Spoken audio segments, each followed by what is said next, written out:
when Swami said, I will take care of you, that Swami's word is like Vajra Sankalpa, right? And underneath it, with blessings, Baba.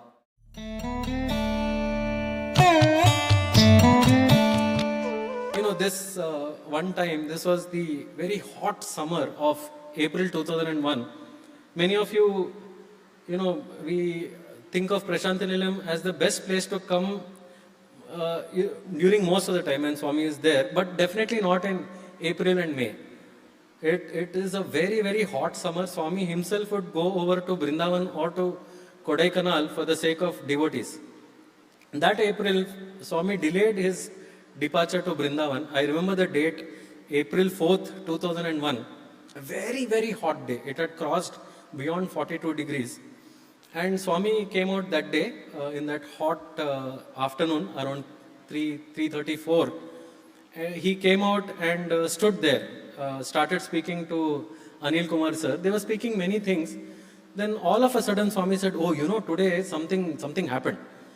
And then Anil Kumar sir said, "Swami, what?" And he said, our Chiranjeevi Rao, he had a sunstroke. And Swami looked at Anil Kumar sir. He asked, "Do you know what sunstroke is?" And Anil Kumar sir said, "Swami, yes, in the heat you get this." And Swami said, "What are the symptoms? What happens when you have a sunstroke?" And Anil Kumar sir, he said, "Swami, you get headache. There'll be a lot of headache." Then Swami turned to me, he said, "Headache." I was seated there in the front. Then again he looked at Anil Kumar sir, he asked, What else? And then he said, "Swami, you'll have high fever." So again Swami looked at me, he said, "High fever." Then again he looked at Anil Kumar sir, he said, "What else?" He said, "Swami, you'll shiver. With that cold, you'll shiver." And Swami looked at me, he said, "Shivering."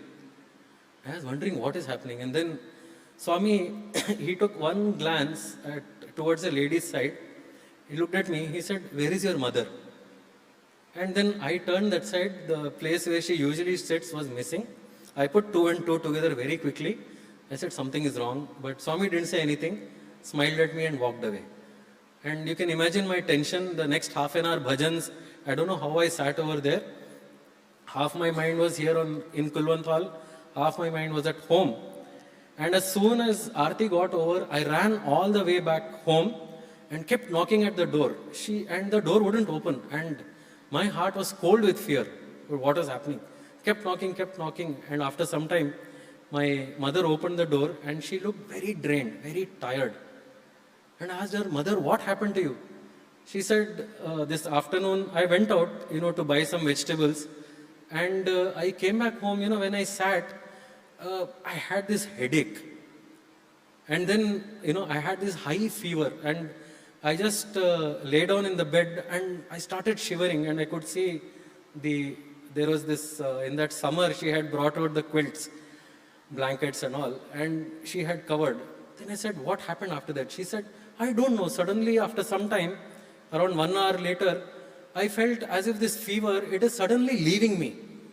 Like she could feel, her whole body recovering, that fever draining out of her body and coming out of her feet. That was the experience she had. And I cannot but conclude that, Swami knew exactly what was happening. And at that moment, when he described those symptoms, he was taking them away one by one till the fever itself had completely disappeared. Those words, he told my mother had such complete faith in Swami.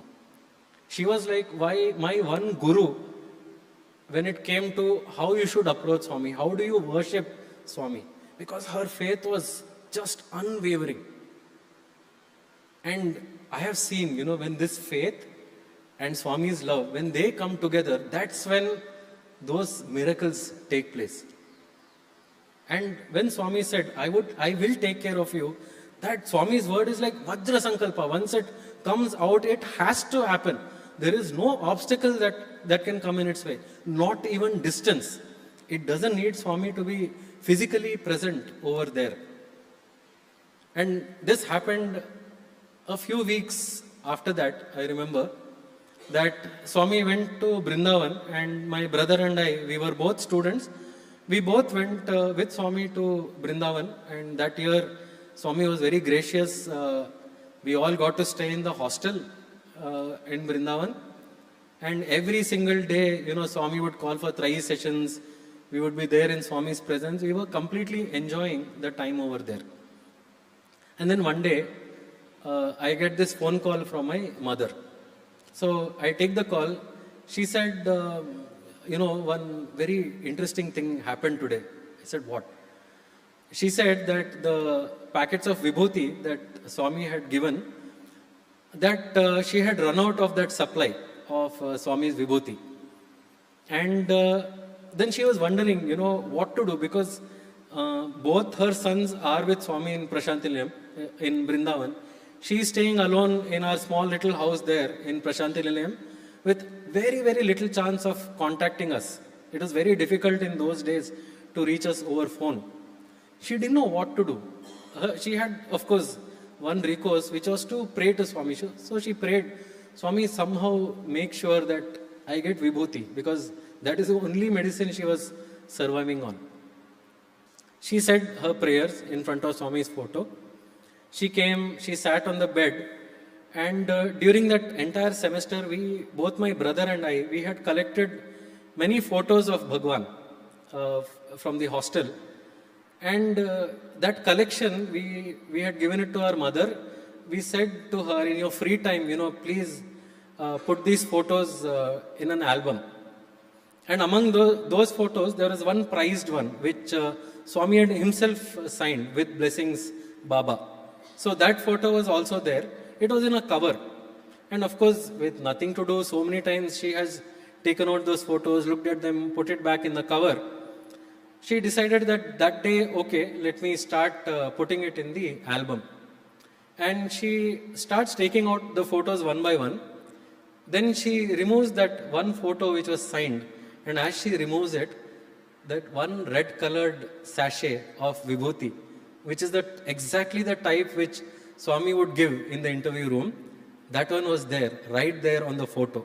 And if my mother had any doubt as to who has put this packet of Vibhuti there, right underneath it, with blessings, Baba. Very, very, very clear imprint and sign that prayer which my mother had made, helpless prayer. There's nothing that even we could do to over there in Brindavan. That direct prayer to Swami, when it was made, Swami immediately, within minutes, responded. Because that was the kind of faith. Nobody else is there to take care. Even when we think that, we are in a family, we've got our father, mother, people around us. But we should always remember that eternal connection is with no one else but with the Lord.